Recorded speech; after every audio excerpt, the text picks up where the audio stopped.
The ജേർണലിസ്റ്റിലേക്ക് അമേരിക്കക്കെതിരെ ശക്തമായ വെല്ലുവിളിയുമായി മുന്നോട്ട് പോവുകയാണ് ഹൂത്തികൾ.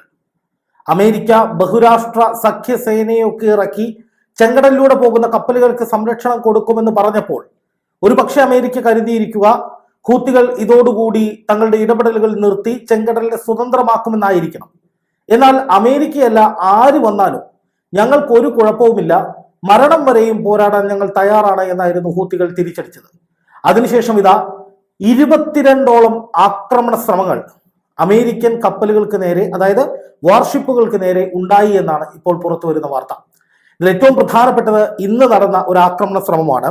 അമേരിക്കയുടെ വാർഷിപ്പിന് നേരേക്ക് ഹൂത്തികൾ ബാലിസ്റ്റിക് മിസൈലുകളും അതുപോലെ തന്നെ ഡ്രോണുകളും അയച്ചിരിക്കുകയാണ് എന്നാണ് US സൈന്യം അറിയിച്ചത്. 18ഓളം കപ്പലുകൾ ചെങ്കടൽ പ്രദേശത്ത് ഉള്ള സമയത്താണ് ഇത്തരത്തിൽ ഒരു ആക്രമണം ഹൂത്തികളുടെ ഭാഗത്ത് നിന്നുണ്ടായത്. അതായത് ഇസ്രായേൽ ഗസ വിഷയത്തെ ഒരു അന്താരാഷ്ട്ര പ്രശ്നമായി നിലനിർത്തിക്കൊണ്ടു പോകാൻ ഏതറ്റം വരെയും ഹൂത്തികൾ പോകുന്നു എന്ന് തന്നെയാണ് ഇതിൽ നിന്ന് വ്യക്തമാകുന്നത്. എന്ന് മാത്രമല്ല, ഇതൊരു അന്താരാഷ്ട്ര വിഷയമായി ഭക്ഷ്യക്ഷാമവും എണ്ണവില വർധനയും ഉൾപ്പെടെയുള്ള വലിയ പ്രശ്നമായി യൂറോപ്യൻ രാജ്യങ്ങളെ ഉൾപ്പെടെ ഇത് ബാധിക്കേണ്ടതുണ്ട് എന്ന് ഹൂത്തികൾ തീരുമാനിച്ചുറപ്പിച്ചിരിക്കുന്നു എന്നാണ് അവരുടെ നീക്കങ്ങൾ കാണുമ്പോൾ മനസ്സിലാകുന്നത്.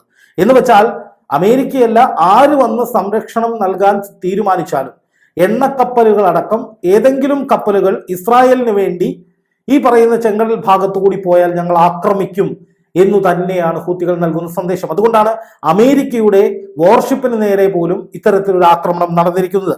18ഓളം കപ്പലുകൾ ചെങ്കടൽ പ്രദേശത്തുണ്ടാകുമ്പോൾ അമേരിക്കയുടെ വാർഷിപ്പുകൾ അവർ നിൽക്കുമ്പോൾ എന്തു വന്നാലും ഞങ്ങൾക്കൊരു കുഴപ്പവുമില്ല, എന്തിനും ഞങ്ങൾ തയ്യാറാണ് എന്ന സന്ദേശം നൽകാൻ ഉതകുന്ന വിധത്തിലാണ് ഹൂത്തികൾ മിസൈൽ ആക്രമണം തൊടുത്തുവിട്ടിരിക്കുന്നത്.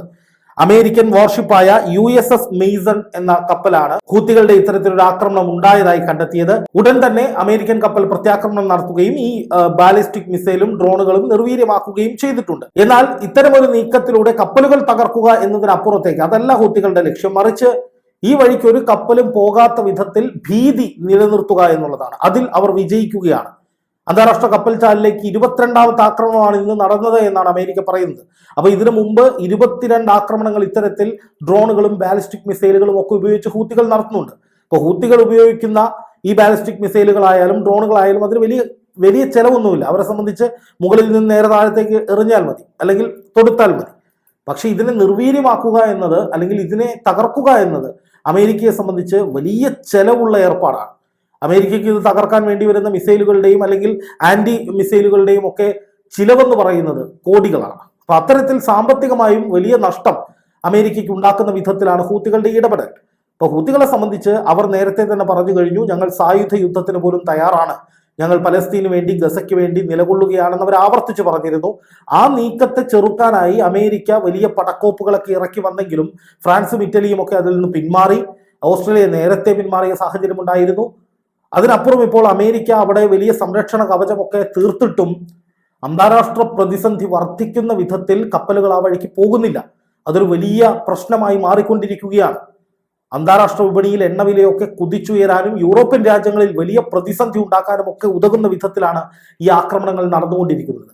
എന്തായാലും ഹൂത്തികൾ നിലപാട് കടുപ്പിച്ച് മുന്നോട്ട് പോവുകയാണ്. വീണ്ടും അമേരിക്കയ്ക്ക് നേരെ ആക്രമണം നടത്തുകയാണ്. അതിന്റെ ഒക്കെ ലക്ഷ്യമെന്ന് പറയുന്നത് ഇസ്രായേലിനെ കൊണ്ട് ഗസയിൽ നിന്ന് പിന്മാറാൻ പ്രേരിപ്പിക്കുക എന്നതാണ്, അല്ലെങ്കിൽ അന്താരാഷ്ട്ര സമ്മർദ്ദം ഇസ്രായേലിന് മേൽ വലിയ തോതിൽ ചൊരിയുക എന്നുള്ളതാണ്. അന്താരാഷ്ട്ര തലത്തിൽ ഒരു വലിയ വിഷയമായി ഈ കപ്പലുകളുടെ ഗതാഗതം തടസ്സപ്പെടുത്തുന്നത് മാറുമ്പോൾ സ്വാഭാവികമായും ഇസ്രായേലിന് മേൽ യുദ്ധം നിർത്താനുള്ള സമ്മർദ്ദം ഉണ്ടാകും. അങ്ങനെ ഇസ്രായേലിനും വെടിനിർത്തൽ കരാറുമായി മുന്നോട്ട് വരേണ്ടി വരും. ആ അവസ്ഥയിലേക്ക് അവരെ എത്തിക്കുക എന്നതിലേക്കുള്ള കടുത്ത ശ്രമങ്ങളാണ് ഹൂത്തികൾ നടത്തിക്കൊണ്ടിരിക്കുന്നത്. അത് അമേരിക്കയെ നേരിട്ട് വെല്ലുവിളിച്ചുകൊണ്ടുള്ളതാണ് എന്നുള്ളതാണ് ഏറ്റവും പ്രധാനപ്പെട്ട കാര്യം. അമേരിക്ക നോക്കുമ്പോൾ ഏറ്റവും വലിയ ശക്തിയാണ്, ഹൂത്തികൾ വളരെ ചെറിയൊരു സംഘമാണ്. എന്നിട്ടും അവർ അമേരിക്കയെ വിറപ്പിക്കുന്ന വിധത്തിൽ ആക്രമണങ്ങൾ നടത്തിക്കൊണ്ടിരിക്കുന്നു, അമേരിക്കയുടെ സ്വൈര്യം കെടുത്തുന്നു, അവരുടെ വാർഷിപ്പുകൾക്കെതിരെ അടക്കം ആക്രമണം നടത്തുന്നു എന്ന് പറയുമ്പോൾ അത് വലിയ പ്രശ്നങ്ങൾ അവർക്ക് ഉണ്ടാക്കുന്നുണ്ട്. അത് അവർക്ക് നാണക്കേടുമാണ്. എന്തായാലും ഹൂത്തികൾ വിടാൻ ഉദ്ദേശിച്ചിട്ടില്ല, ലക്ഷ്യം കണ്ടിട്ടേ മടങ്ങൂ എന്ന ഉറച്ച തീരുമാനത്തോടെ അവർ ആക്രമണങ്ങൾ തങ്ങളാലാവും വിധം കടുപ്പിക്കുകയാണ്.